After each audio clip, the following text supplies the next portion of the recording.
Air superiority Mathur साहब ने आपको क्लैरिफाई कर दिया। तीसरी बात जो मैं इसके पहले कि आपका नेटो वाला क्वेश्चन लूं, ये जो गुंडागर्दी वाली बात हुई है ना, ये आप भूल गए कि हमास, हिजबुल्ला, हूती ये किसके आदमी हैं, टेररिज्म कौन फैला रहा है, कहां पे क्या हो रहा है, ये बात नहीं। Anyway I will not get into all that, क्योंकि मैं यहाँ जो एज ए एनालिस्ट मैंने दोनों पक्षों का सही आंकलन करना होता है। और मैंने बताया Iranians have done a wonderful job, strategic endurance, ये मैं डे 3 से बोल रहा हूं। और मैंने आपको आज ये भी बताया कि अगर उन्होंने दुश्मन के जहाज गिराए हैं तो कहां से उनके पास कुव्वत आ सकती है। तो ये कुछ बातें थी, इसको हम आगे नहीं लेके जाएंगे।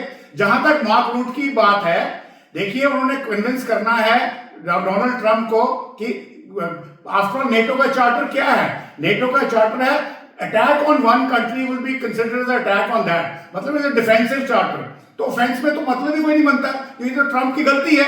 हाउ इज ही अज्यूमिंग कि वो जो कर रहे हैं कहीं पे वो भी करना चाहिए। और दूसरा, मैं पहले दिन से बोल रहा हूं, अगर ट्रंप की बात में लॉजिक है कि ईरान के पास न्यूक्लियर बॉम्ब था, वो वर्ल्ड की सिक्योरिटी का थ्रेट थे, तो ये काम ट्रंप का है क्या?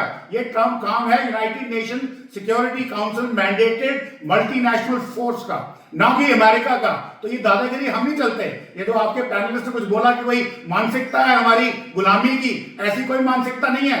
भारत स्ट्रेटेजिक ऑटोनॉमी दिखाता है, दिखा रहा है, और उसको अमेरिका को भी दिखा रहा है। जहां पे भारत को कुछ लोगों को लगता है कि सरेंडर कर दिया अमेरिका के सामने इंडिया ने, ऐसा कुछ नहीं है। सिर्फ ये है कि इंडिया को पास, इंडिया के इंटरेस्ट में नहीं है कि इंडिया ग्रैंड स्टैंडिंग करे। अब ग्रैंड स्टैंडिंग तो चाइना भी नहीं कर रहा, तो यू एक्सपेक्ट कि इंडिया ग्रैंड स्टैंडिंग करे? नेगेटिव। तो ये बात है। दूसरी बात जो है, ट्रंप का जो आर्गुमेंट है कि जितनी भी मैक्सिमम फंडिंग है नेटो की, वो अमेरिका कर रहा है। और उन्होंने बोला कंट्रीज को, देखिए कि अगर आप चाहते हैं कि हम आपकी सहयोग करें तो पहले कम से कम आप इसकी फंडिंग तो पूरी करिए, अपनी जो परसेंटेज ऑफ जीडीपी की है वो पूरी करिए। ऐसा क्यों होना चाहिए कि डिफेंस आपकी है और सारा खर्चा अमेरिका उठाए? वो भी कोई लॉजिक नहीं है। तो ये जो एक दूसरे के मतभेद हैं, ये आए हैं ट्रंप के बाद, आने के बाद। ट्रंप जो कि सोचते हैं एज अ बिजनेसमैन, तो उनको पता होना चाहिए कि स्ट्रेटेजी और military is not business, it is a different ball game. और यहां पे हम तो डिप्लोमेसी की बात कर रहे हैं कि अगर आप मुझे कुछ दे रहे हैं या मुझसे कुछ ले रहे हैं तो मुझे कुछ देंगे भी ना। It can't be one way traffic. तो उस पॉइंट पे I think Trump is right. But आप मार्क रूट जाके उनको क्या बोलते हैं, यूरोपियन यूनियन का क्या संदेश लेके जाते हैं? अब देखिए कि पूरे मामले में टर्की कुछ नहीं बोल रहा है। टर्की एक अकेला कंट्री है पूरे नेटो में जिसकी मिलिट्री स्ट्रेंथ सबसे ज्यादा है in NATO countries after America. But वो बिल्कुल नहीं बोल रहे हैं कि उनको पता है कि लॉजिक क्या है। वो भी शायद इंतजार कर रहे हैं कि ट्रंप का जो कितने कुछ 1-1.5 साल बचा है, इसको किसी तरीके से निकाल लें, शायद थिंग्स वुड गो देयर। और अमेरिका की अगर पेंटागन की बात करें तो वहां पे भी ये सुर उठ रहे हैं। जैसे आपने देखा 6 जनरल्स को सैक कर दिया गया है, आर्मी चीफ रॉडी जॉर्ज को निकाल दिया है, उसके बाद labour secretary out, army secretary out, फिर इंटेलिजेंस चीफ कैश पटेल और तुलसी गबार्ड के ऊपर तलवार लटक रही है कि वो भी जाएंगे, क्योंकि शायद वो ट्रंप को बता रहे हैं कि एक्सेट को बता रहे हैं कि देखिए आप जो कर रहे हैं ये लॉजिक नहीं है, ये जो वर्ल्ड ऑर्डर है ये ऐसे बनना चाहिए। और ये जो बात है हॉर्मोज की, ये तो United Nations convention of law of seas बहुत क्लियर है। तो इसमें ईरान की तरफ से भी कोई नहीं हो सकता।